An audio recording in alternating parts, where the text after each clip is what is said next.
of us we feel estranged from. That's the stranger within idea.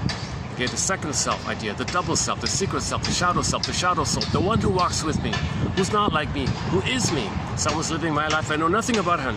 All of this about us that we don't know, that we can't know, and there's a lot of energy in there. There's a lot of memories, a lot of imprints, a lot of stencils, a lot of working models, a lot of prototypes for how to live life, a lot of existential conclusions were made, a lot of coping strategies were designed during that time, and there's a lot going on like that. There's a whole labyrinth in there, there's a minotaur in there. So you get the idea.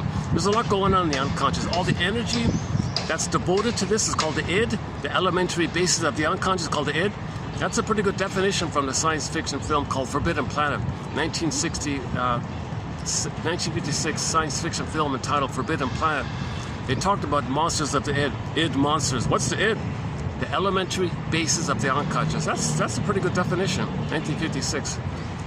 Some people call it the energy of the unconscious, you know, like the ocean, the force of the ocean, the wave of the ocean, kind of like the ocean is unconscious, and they got big waves and things, so it's kind of powerful like that. Yeah, hence the iceberg metaphor, you know, the tip of the part you see above the water, that's like what we kind of know about ourselves. But all that's under the water, that's us, but we don't even know it, and it's kind of driving the iceberg. We think we're driving the iceberg. Burglar makes a joke. Imagine the braggadocio doorman at a fancy building who thinks he's so powerful and runs everything, he's so important. Meanwhile, the owner of the building is on a yacht somewhere in the Virgin Islands or whatever.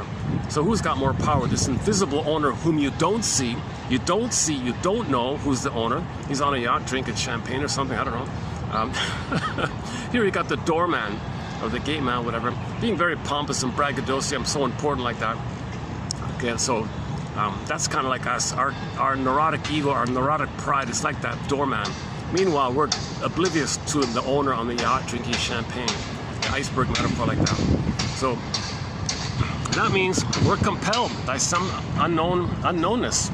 Okay, all of us that's repressed, the double self, as just mentioned, the secret self. And in there is our soul, so all of the princesses and fairy tales. Okay, so Rapunzel's locked in the tower, Snow White's in a coma like that.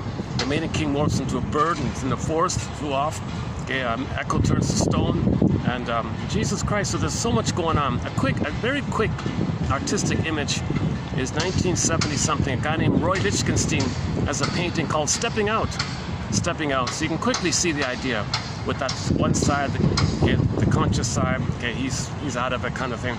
And on the other side of the painting, all the vibrancy and vitality and the big eye there, all the knowledge in there. Then it's kind of like the unconscious has a mind of its own. It sees